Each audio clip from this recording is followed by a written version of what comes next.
J.B. 필립스가 쓴 Your God is too small, 내 하나님은 너무 작다라는 책이 있습니다.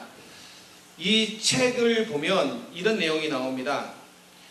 믿음을 고백하는 그리스도인들 중에서도 현실에서 일어나는 삶의 풍랑을 5분도 견딜 수 없는 어린아이 같은 하나님 개념을 가진 사람들이 있다. 이런 이야기를 합니다.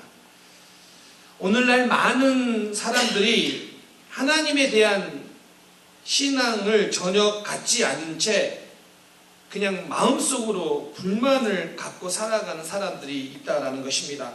그런데 그들이 특별히 악하거나 혹은 이기적이기 때문에 그런 것이 아니라, 또 그들이 불경건하기 때문에 그런 것이 아니라, 왜 그렇게 살아가느냐? 그 이유가 성인된 그들의 눈으로 볼 때 크신 하나님을 발견하지 못했기 때문이다. 이미 몸은 성인이 되었는데, 그러나 그들이 보는 하나님은 아직 크신 하나님, 그 하나님을 볼 수 없기 때문이다 라는 이야기입니다. 다시 말하면 우리의 삶을 설명해주고 인간의 존재됨을 설명해줄 만큼 크신 하나님을 모른다. 그것이 문제라는 것이죠. 골리앗 앞에선 사울의 군인들과 다윗과 차이가 있습니다. 사울의 군인들은 이렇게 말하는 거죠. Too big, too hit. 저렇게 큰 골리앗을 어떻게 맞출 수가 있는가? 이게 이들의 이야기고요. 다윗은 이렇게 생각합니다. Too big, to miss. 저렇게 큰 골리앗을 어떻게 맞추지 못할 수 있는가? 그런데 여러분, 자 보세요. 사울의 군대와 다윗과 현실 인식은 같아요. 똑같은 현실 인식을 하고 있어요. 그 현실 인식은 뭐냐면 too big. 쟤는 크다라는 거예요. 그런데 다른 점이 있다면, 다윗은 그의 삶 속에서 경험했던 크신 하나님을 믿고 나갔다라는 거예요. 문제는 골리앗이 큰 게 아니라 크신 하나님, 그보다 더 크신 하나님을 경험했느냐 경험하지 못했느냐의 문제라는 거예요. 이제 여러분에게 한번 물어보고 싶습니다. 여러분의 하나님은 어떠십니까? 여러분들은 하나님을 어떻게 생각하고 계십니까? 오늘 본문 시편 2편은 1편과 함께 시편 전체의 서러운 일이라고 말하기도 합니다. 시편 2편은 어찌하여로 시작합니다. 자, 어쩌자고 헛된 일을 꾸미는가로 시작합니다. 여기서 꾸미는가라는 이 단어가 시편 1편에 나오는 묵상이란 단어, 하가라는 단어라고 말했습니다. 자, 그러면 이렇게 말할 수 있습니다. 시편 1편과 2편은 이런 대조를 이루고 있어요. 의인들이 하나님의 말씀을 묵상하며 그 뜻대로 살려고 합니다. 이게 1편이에요. 자, 2편은 그런데 여기는 그렇게 살아가고 있지만 민족들이 하나님을 거스르기 위하여 쓸모없는 음모를 꾸밉니다. 하가가 등장하고 있죠. 자, 세상 민족들이 대항하는데 그 대상이 누구냐면 하나님과 하나님께서 세우신 왕들입니다. 세상에는 분명하게 하나님께 대항하려고 하는 사람들이 있습니다. 그리고 그런 일들을 꾸미는 것들이 우리가 살아가고 있는 이 땅의 모습입니다. 오늘날 조금만 생각해보면 얼마나 많은 사람들이 하나님을 대항하려고 하는지 모릅니다. 하나님의 창조 질서를 무시하고 있는 사람들이 있고, 쾌락주의, 세속주의, 인본주의, 많은 사상과 생각들이 하나님을 대적하려고 하는 모습들이 오늘 우리가 살아가는 이 시대에 보여주고 있습니다. 왜 이렇게 살아가냐면 세상 사람들은 하나님이 통치하는 것을 속박이라고 생각합니다. 그래서 하나님의 말씀대로 살아가려고 하는 것이 마치 족쇄나 사슬로 여기는 사람들이 있다라는 것입니다. 그러면서 이 세상 사람들이 하나님을 대항하려고 하는 모습이 이런 거예요. 마치 바벨탑을 쌓는 사람들의 모습이에요. 자, 바벨탑을 쌓는 사람들이 왜 쌓았습니까? 자, 그들은 바벨탑을 쌓으면 하늘에 닿을 것이라 라고 생각했습니다. 그래서 하늘에 닿기 위해 바벨탑을 그들의 힘으로 쌓았습니다. 그런데 하나님께서 하늘에서 내려보시는데 인간들이 쌓은 그 바벨탑이 보이지가 않는 거예요. 그래서 창세기 11장 5절에서 이렇게 말씀하십니다. 여호와께서 사람들이 건설하는 그 성읍과 탑을 보려고 내려오셨더라. 인간은 위대하다, 대단하다라고 하면 탑을 쌓는데 하나님이 보시기에 그 탑은 보이지도 않아요. 그걸 보기 위해서 내려오셔야지만이 되는 그 비유적 표현이죠. 그렇게 하나님은 크신 하나님이신데 인간들은 그 크신 하나님을 잊어버린 채 인간의 힘으로 무엇인가 할 수 있다, 무엇인가 해보겠다라고 한다라는 것이에요. 이렇게 인간이요, 보잘것없고 어리석어요. 그럼에도 불구하고 오늘 우리가 살아가는 시대를 바라보면 참으로 안타까운 일들이 너무 많이 펼쳐지고 있다는 것입니다. 어느 칼럼에 보니까 이런 이야기가 있습니다. 요즘 드라마나 영화에서 기독교를 담아내는 모습이 마치 동네 북 신세다, 이렇게 표현합니다. 여러분 아시는지 모르겠지만 오징어 게임이나 지금 우리 학교는 수리남 사실 하나도 본 적은 없습니다, 제가. 근데 거기에 넷플릭스나 이런 영화에서 기독교를 담아내는데 완전히 난도질하고 있다라는 거예요.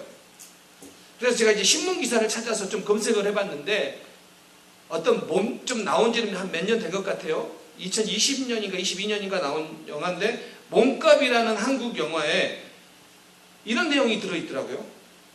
청소년 보호시설에 있는 여자아이 학생이죠.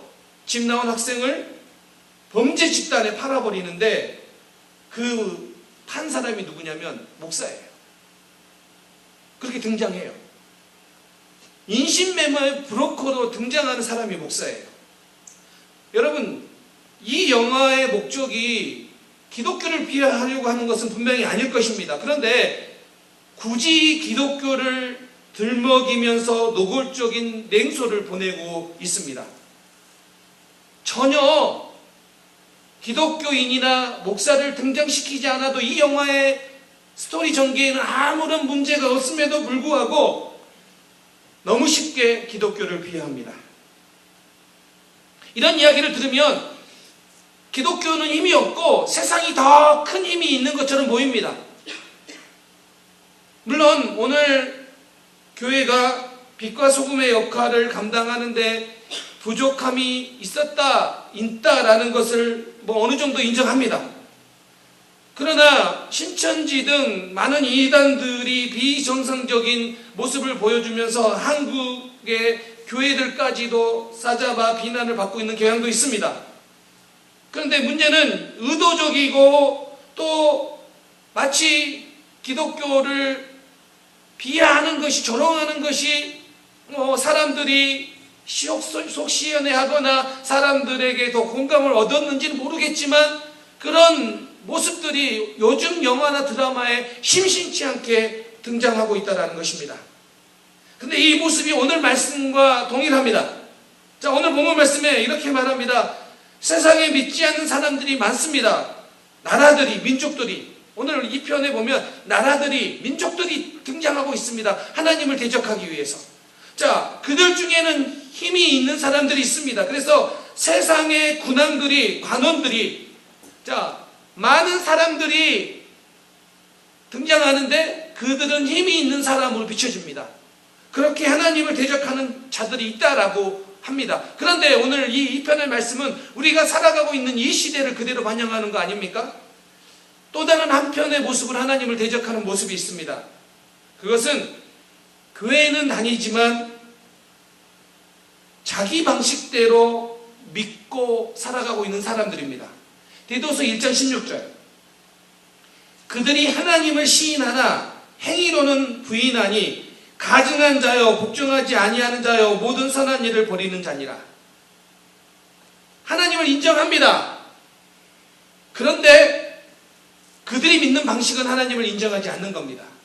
이런 모습도 하나님을 대적하는 모습입니다. 그런데 여러분, 이런 모습들에, 이런 반응들에 대해서 오늘 하나님이 어떻게 말씀하십니까? 그들이 힘이 있어 보이고 그들이 무슨 능력이 있어 보이고 많은 사람들이 모여있기 때문에 마치 힘이 있는 것처럼 보이지만 하나님이 어떻게 말씀하시냐면 4절에 하늘에 계신 이가 웃으시며 주께서 그들을 비웃으시리로다. 하나님의 반응은 4절에 두 가지로 표현합니다. 웃으시며 비웃으시리로다. 앞에 나오는 웃으시며는 이스하크라는 단어인데 비웃음이고요. 두 번째 나오는 비웃으시리로라는 일르아그인데 이건 조롱하다 의미입니다. 하나님이 인간의 그들이 숫자가 많아지고 힘이 있는 것처럼 보이는 그 모습을 하나님이 보시면서 웃으십니다. 비웃으시고 계신다는 거예요. 아무리 인간이 힘을 발휘한다고 떠들어댄다 할지라도 하나님이 후 바람 한번 불면 무너져 버리는 게 인간 아닙니까? 그럼에도 불구하고 인간들은 자기가 그렇게 연약한지도 모르고 교만한 채 하나님을 대적하는 수많은 모습들을 보입니다. 그런데 하나님 보시기에 그들의 모든 계획과 행동은 다 허사입니다. 이걸 오늘 우리에게 말씀해 주십니다. 자, 그러면서 하나님은 이 반역을 꾸미는 자들을 향해 진노하시고 심판하셔야 되는데 오늘 그들에게 지혜의 교훈을 얻으라고 말씀해 주십니다. 오늘 마찬가지로 이 땅을 살아가는 우리가 그런 모습을 보면서 우리가 어떻게 해야 됩니까? 오늘 하나님께서 우리에게 말씀하시는 이 말씀을 듣고 지혜와 교훈을 얻어야 됩니다. 어떻게 살아가는 것이 그러면 지혜롭게 살아가는 것일까요? 오늘 본문은 우리에게 이렇게 말합니다. 하나님을 경외하며 살아가야 됩니다. 대적들이 하나님을 비웃는 것처럼 있지만 대항하는 것처럼 보이지만 하나님께서 어떻게 말씀하시냐면 하나님이 직접 내려가셔서 그들을 심판하실 수도 있지만 하나님께서 왕을 세우셔서 하나님의 명령을 전달하신다는 겁니다. 당시에 왕은 하나님의 기름 부은 자였고 하나님의 아들이었습니다. 그래서 시편 2편에 나오는 이 왕은 1차적으로는 이상적인 왕 다윗을 말합니다. 하나님은 다윗을 통하여 하나님을 증거하게 하셨습니다. 그런데 궁극적으로 시편 2편은 다윗을 지칭하는 모든 말들이 누구를 향하고 있냐면 예수 그리스도를 말하고 있는 것입니다. 오늘 7절에서도 너는 내 아들이라 오늘 내가 너를 낳았도다. 이 말씀은 너는 내 아들이다. 이 말씀이 오늘 시편에 나오지만 또 신약에 가면 어디에 나오냐면요. 마태복음 3장 17절에서 예수님이 세례 받으실 때도 나오고요. 마태복음 15장 17장 5절에서도 변화산 사건에서도 나오고 사도행전 13장 33절 부활하실 때도 이 말이 나옵니다. 자, 그러면 이런 거예요. 어떤 모습이 하나님을 경외하는 모습이냐? 예수 그리스도의 통치와 다스림을 받는 것이 하나님을 경외하는 모습입니다. 여러분, 그러면 우리가 어떻게 해야지 하나님의 통치와 다스림, 예수님의 통치와 다스림을 우리가 받는 것입니까? 오늘 12절에서는 이렇게 말합니다. 그의 아들의 입맞추라. 자, 고대 사회에서는 왕의 발이나 그 발 앞에 있는 땅에 입맞추는 것은 겸손과 복종의 상징입니다. 자, 그러므로 이 말씀은 하나님의 기름 부음을 입은 자를 거역하지 말고 그에게 복종하라 라는 의미입니다. 그러면 이 말씀을 우리가 어떻게 적용할 수 있냐면 우리가 우리의 삶에서 예수님을 친밀한 관계를 갖고 살아가는 거예요. 그것이 예수님의 통치와 다스림을 받는 겁니다. 자, 그러면 가장 중요한 예이고 가장 쉬운 예가 뭡니까? 예수님과 친밀함을 갖는 게 바로 예배입니다. 우리 예배를 통하여 우리는 예수님의 통치와 다스림을 경험하고 느낄 수 있습니다. 오늘 이 자리에서요. 여러분, 오늘 이 예배를 드리시는데 여러분 안에 그런 친밀함이 있습니까? 오늘 이 예배를 우리가 다 드리고 있는데 저는 다 같은 마음으로 예배가 드리고 있다라고 생각되어지지는 않습니다. 다 다를 거예요. 그런데 중요한 것은 여러분 안에 이 예배 가운데 예수님의 다스림을 받는 그런 마음으로 이 예배에 앉아 있느냐는 거예요. 이 예배를 드리고 있느냐는 거예요. 그러지 않고 그냥 예배에 참여하고 있고 한 시간을 지낸다면 그 예배는 다른 예배예요. 주님의 다스림을 받는 예배는 아니에요. 저는 예배가 형식화되고 습관화되면 항상 생각하는 예배가 있어요. 그게 제가 한국에서 훈련병 때 훈련받다가 첫 번째 주일을 맞이해서 간 그 예배예요. 군대는 왜 힘드냐면요, 한 번도 그렇게 통제받거나 그런 육체적 훈련을 계속해서 받고 살아본 적이 없는 청년이, 젊은이가 가서 그런 훈련과 통제를 받다 보니까 힘들어요. 그런데 그렇게 훈련을 받고 이제 첫 번째 주일이 됐어요. 훈련병들은 무조건 종교 행사에 다 가야 돼요. 왜냐면 남아있으면 사고 칠 수 있으니까 다 가야 돼요. 훈련병은 그래요. 자대 배치를 받으면 안 그렇지만 훈련병은 다 가라고 그래요. 그래서 다 줄을 서요. 어디를 제일 많이 가겠습니까? 기독교예요. 기독교를 제일 많이 갑니다. 그러면 거기 안에는 교회를 안 다녔던 애들도 많기 때문에 교회 가면 뭐 합니까? 다 90% 이상이 자요. 대놓고 자요. 그런데 여러분, 제가 그 첫 번째 훈련을 받고 훈련병 때 드렸던 예배를 제가 잊지 못하는 이유가 뭐냐면, 여러분 생각해 보세요. 이 예배당 안에 남자만 가득 차 있어요. 훈련병들. 그 교회 찬양팀이 있겠습니까? 군대 교회인데 찬양팀도 없어요. 그러면 거기에 군목, 그 목사님은 젊디 젊어요. 그 목사님이 얼마나 목회를 해봤으며 얼마나 설교를 잘하겠습니까? 그런 외적인 요소를 치자면 자랑할 게 하나도 없어요. 그런데 그 예배를 내가 잊지 못하는 것은 무엇이냐면, 저는 신학교를 다니다가 군대를 갔잖아요. 신학교에서 드렸던 그 예배보다 겉모습으로 평가하기에는 부족함이 너무 많아요. 그런데 제가 왜 그렇게 감격을 하고 지금도 잊지 못하냐면, 그 예배 드릴 때 내 안에 예배하고 싶은 그 열망과 기쁨이 그때처럼 강했던 적은 없어요. 내 안에서 내가 주님을 예배하리라, 내가 주님을 이 시간 온전히 예배하며 나가겠다는 그 열망은 지금과 비교할 수 없을 정도로 너무너무 강했어요. 그래서 그 예배가 너무너무 좋았어요.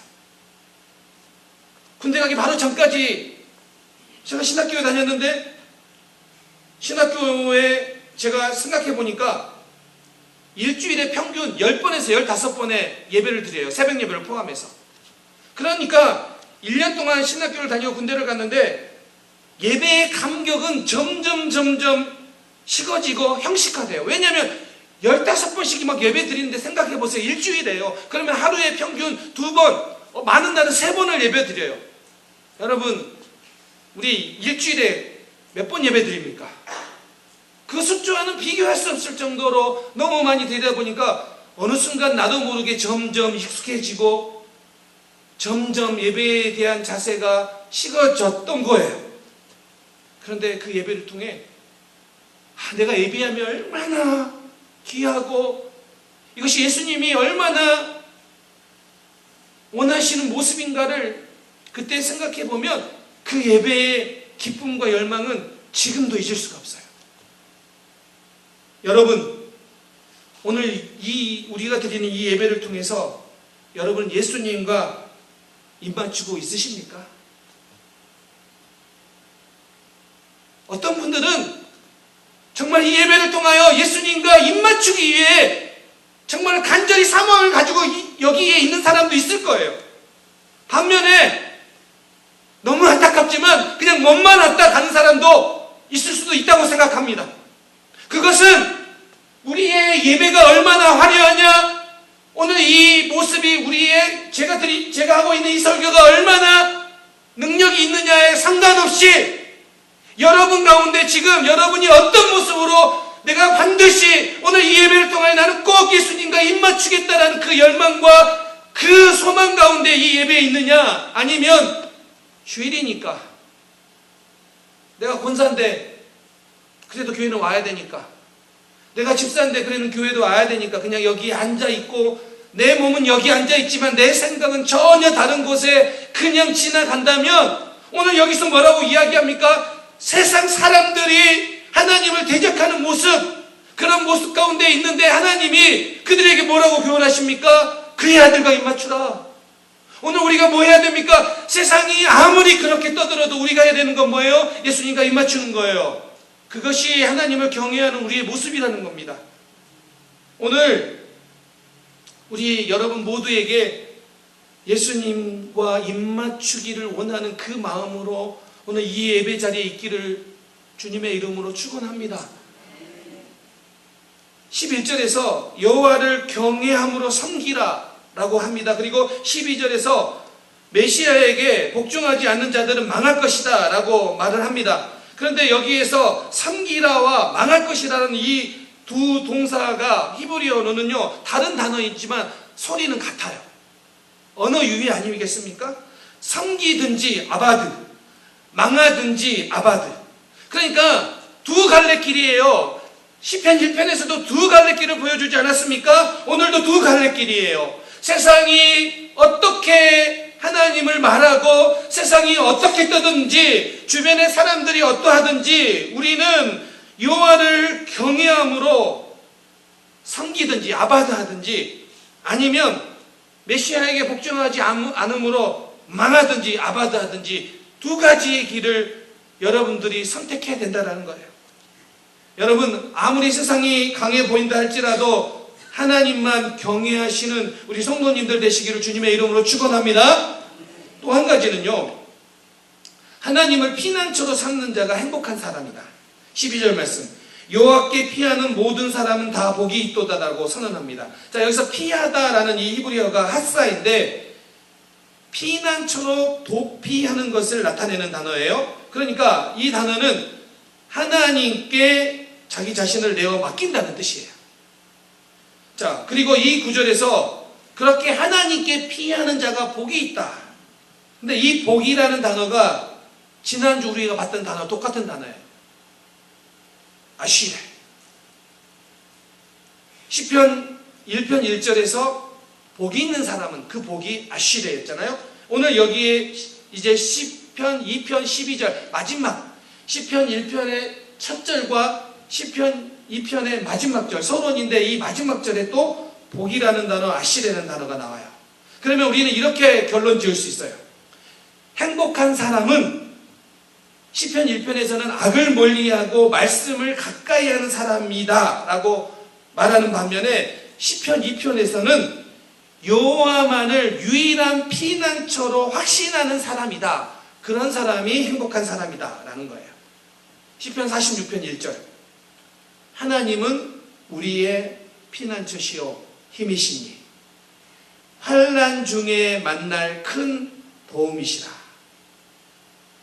하나님만이 우리의 유일한 피난처가 되십니다. 이 고백을 하는 자들이 복이 있다라고 오늘 말씀하십니다. 저는 여러분들에게 이런 시각이, 이런 눈이 띄어지기를 원합니다. 열왕기하 6장에 가보면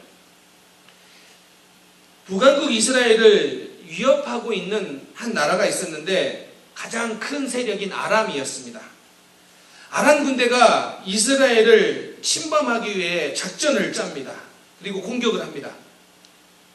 그런데 문제가 생깁니다. 이스라엘이 어떻게 알았는지 아람 군대가 작전을 짜서 침공만 하면 그걸 다 알고 전쟁에서 늘 이스라엘이 이기고 아람이 패배하는 겁니다.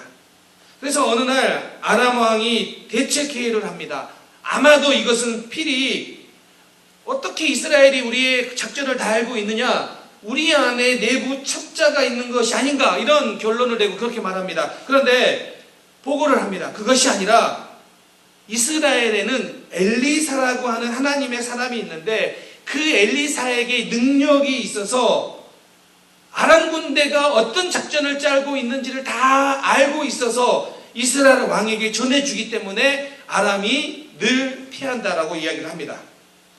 자, 이제 엘리사를 죽이고 싶지 않겠습니까? 그런데 어느 날 엘리사가 도단성에 있다라는 정보를 입수하고 아람 군대가 밤중에 몰래 도단성을 포위를 합니다. 이제 다음 날이 되어서 엘리사의 종 게하시가 아침에 성을 살피는데 아람 군대가 성을 전체를 포위하고 있는 겁니다. 그래서 엘리사에게 이렇게 말합니다. 우리가 어찌하리이까? 뭐예요? 우리가 할 수 있는 게 없다라는 거예요. 우리가 어떻게 해야 됩니까? 이제는 끝났습니다라는 그런 의미 아니겠습니까? 그때 엘리사가 이렇게 말합니다. 우리와 함께한 자가 저들과 함께한 자들보다 많다. 열왕기하 6장 16절. 대답하되 두려워하지 말라. 우리와 함께한 자가 그들과 함께한 자보다 많으니라. 그러면서 엘리사가 이렇게 기도합니다. 열왕기하 6장 17절. 기도하여 이르되 여호와여 원하건대 그의 눈을 열어서 보게 하옵소서 하니 여호와께서 그 청년의 눈을 여심해 그가 보니 불말과 불병거가 산에 가득하여 엘리사를 둘렀더라. 여러분, 게하시의 이 육의 눈으로 바라보니까 뭐만 보입니까? 그들을 둘러싸고 있는 허다한 아람 군대만 보여요. 그런데 엘리사가 기도하여 영의 눈이 띄니까 뭐가 보입니까? 그제서야 그들보다 더 큰 군대, 하나님의 군대가 그들과 함께 있는 게 보여요. 여러분, 세상이 어떠하든지 여러분을 실망시키고 여러분들을 낙심시키게 하는 일들이 여러분 가운데 일어날지라도, 그래서 여러분들이 육의 눈으로 볼 때는 문제 어려움만 보였다면 정말 우리가 기도해야 되는 건 뭐냐면 우리의 영의 눈을 뜨게 하사 하나님의 군대를 보게 해 주옵소서. 이걸 볼 수 있다면 우리 앞에 펼쳐지고 있는 그러한 일들은 더 큰 하나님의 군대가 에워싸고 있기 때문에 문제로 보이지 않는 거예요. 사랑하는 성도님들, 여러분의 삶에 문제가 다가와서 너무 힘들 때 기도하십시오. 하나님, 내 영의 눈을 뜨게 해 주옵소서. 내 영의 눈을 떠서 하나님의 군대가 우리와 함께 있는 것을, 나와 함께 있는 것을 보게 하옵소서. 그러면 여러분, 우리가요 세상 문제 때문에, 사람 때문에 낙심하거나 자다지 않게 돼요. 그 영의 눈이 없기 때문에 여전히 세상에 힘 있는 사람들을 쫓아가고 있고, 세상에 힘 있는 사람들에 끼어가려고 하는 그 연약함이 우리에게 나타날 수밖에 없다라는 거예요. 호주의 한 병원에서 이런 일이 있었어요. 미숙아로 태어난 아이가 20분 만에 죽어요. 사망 선고를 받아요. 그래서 그 아이 어머니가 사망 선고를 받은 그 미숙아를 맨 살에, 맨 가슴에 꽉 안고 간절히 기도해요. 그런데 이 죽었다라고 사망 선고 받은 애가 살아났어요. 그래서 이 치료법을 캥거루 케어라고 불렀어요.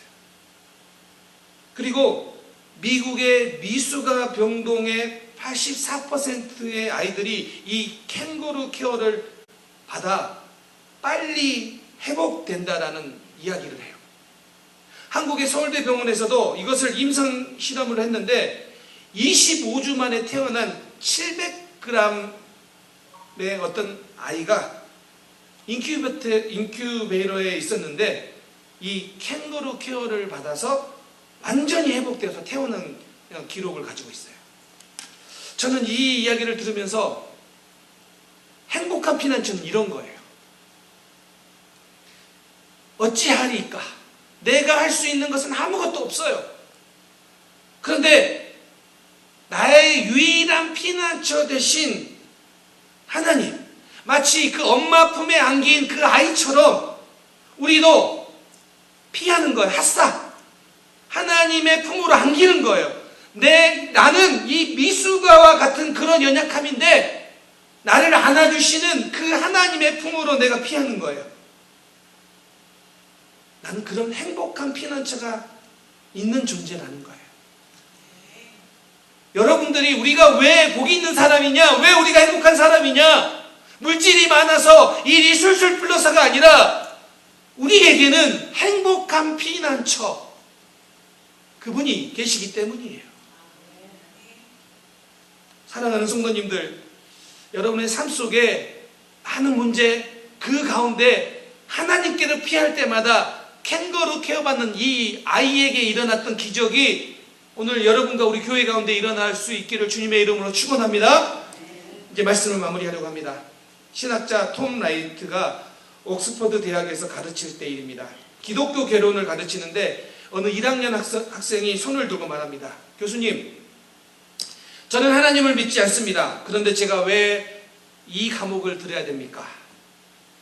톰 라이트 교수가 그 학생에게 대답을 합니다. 그래? 자네가 생각하는 하나님은 어떤 존재인지 설명해 줄 수 있겠나? 그러자 이 학생은 머뭇거리면서 그동안 자기가 주워들은 어줍지 않은 하나님에 대한 이야기를 막 풀어냅니다. 그 이야기를 다 듣고 난 후 톰 라이트 교수가 그 학생에게 이렇게 말합니다. 그런 하나님이라면 나도 믿지 않네. 그것은 기독교에서 가르치는 하나님과 전혀 상관없는 믿음이네. 어디 기독교가 가르치는 하나님이, 그리고 내가 믿는 하나님의 이야기를 들어보지 않겠는가? 여러분, 크신 하나님, 우리 하나님 크신 하나님이십니다. 그 크신 하나님이 여러분을 사랑하십니다. 그 크신 하나님이 우리 교회 공동체를 사랑하십니다. 그러면 오늘 우리는 그 하나님께로 피할 때마다 힘과 능력을 받습니다. 그 은혜가 우리 가운데 있기에 우리는 행복한 사람입니다. 그 믿음으로 또 한 주를 살아갈 수 있기를 주님의 이름으로 축원합니다. 기도하겠습니다.